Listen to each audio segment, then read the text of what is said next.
का सार आपको समझाती हूँ कि पहले ना हम कोई भी इंसान जब पहले के ज़माने में क्या होता था कि इंसान की सांस चलना बंद हो जाती थी तो लोग समझते कि इंसान मर गया। ठीक है। फिर उसके बाद थोड़ा टेक्नोलॉजी डेवलप हुआ। उसके बाद क्या, लोगों का सांस रुक जाता है लेकिन फिर भी सब लोग क्या ऐसे हाथ दबा के नज्म देखते थे कि ये चल रही है, क्या नली चल रही है, तो क्या पता अभी भी कुछ हो सकता है, इसको जिंदा किया जा सकता था।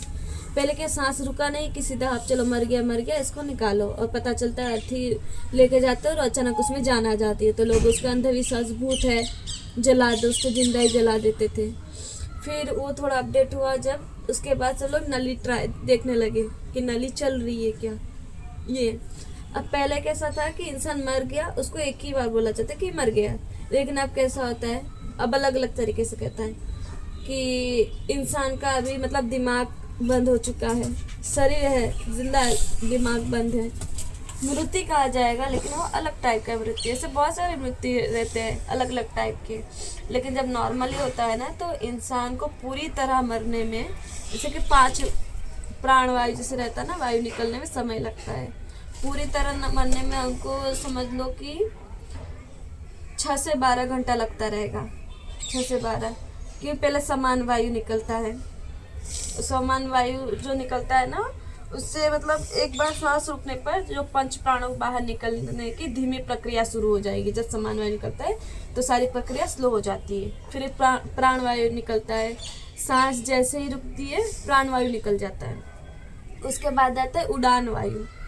पता है शरीर ना, जब जिंदा इंसान को आप उठाओगे तो वो इतना भारी नहीं लगता है, लेकिन मरे हुए इंसान को उठाओगे तो वो और भारी हो जाता है। उसके अंदर जो उड़ान वायु होता है ना, जिससे उसके अंदर शरीर में उछाल की प्रक्रिया रहती है, वो चले जाने से वो इंसान ना मतलब कि और उसका वजन बढ़ना घटना कम हो जाता है, बट वो फिर भी हैवी लगता है उड़ान वायु। फिर अपान वायु, सांस रुकने के 8 से 18 घंटों के बीच में अपान वायु शरीर से निकल जाती है। अपान वायु जब बड़े स्तर पर कम होने लगती है तो शरीर का संवेदनशीलता का पहलू खत्म हो जाता है। व्यक्ति की सांस बंद हो जाने पर और उसके मृत घोषित कर दिए जाने पर भी वह संवेदनाएं महसूस कर सकता है।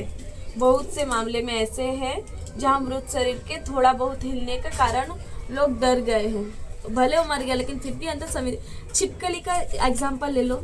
छिपकली का देखो, पूंछ कट जाता है, पूंछ दूर है, छिपकली दूर है, लेकिन पूंछ हिलती रहती है।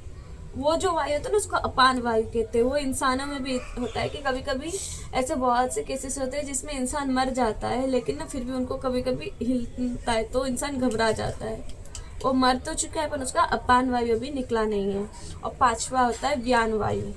व्यान वायु जो कि प्राणी के रक्षक प्रवृत्ति है, शरीर छोड़ने में सबसे धीमी होती है, सबसे आखिर में वो निकलता है धीमी से। अगर मृत्यु बुढ़ापे और जीवन के क्षीण जाने के कारण हुई है तो 11 से 14 दिनों तक इसका निकास जारी रहेगा। अगर मृत्यु किसी हादसे के कारण हुई जब जीवन अभी भी भरपूर ऊर्जावान था और अगर शरीर पूरी तरह से कुचला ना गया हो तो इस प्राण का संपादन लगभग 48 से 90 दिनों तक जारी रहेगा। बट अपने मोस्टली का 1 दिन में जला देते हैं। और कुछ जगह ऐसा होता है कि 2 दिन स्टोर, लाइक कोई बाहर गया, बाहर से आ रहा होता है तो उसको इस तरीके से रखा जाता है कि बॉडी स्मेल ना करे वगैरह वगैरह चीज़ें। बट ये व्यान वायु रहता है, अगर जलाया नहीं है तो नॉर्मल एक्सीडेंट वगैरह से गया है, ज़्यादा चोट नहीं है तो इस तरह बुढ़े हो जाते हैं तो 18 या 19 दिन में निकल जाता है। इस तरीके से 5 प्रकार के प्राण वायु होते हैं, जो मतलब वायु होते हैं जो अपने शरीर से निकलता है मृत्यु के समय। मुझे लगता है कि हम जैसे लाइफ को एंजॉय करते हैं वैसे मृत्यु को भी एंजॉय करना चाहिए। प्लस हम किस तरीके से मरते हैं, किस तरीके से मरना चाहते हैं, वो भी हमें डिसाइड कर लेना चाहिए, अच्छी तरीके से मरना चाहिए।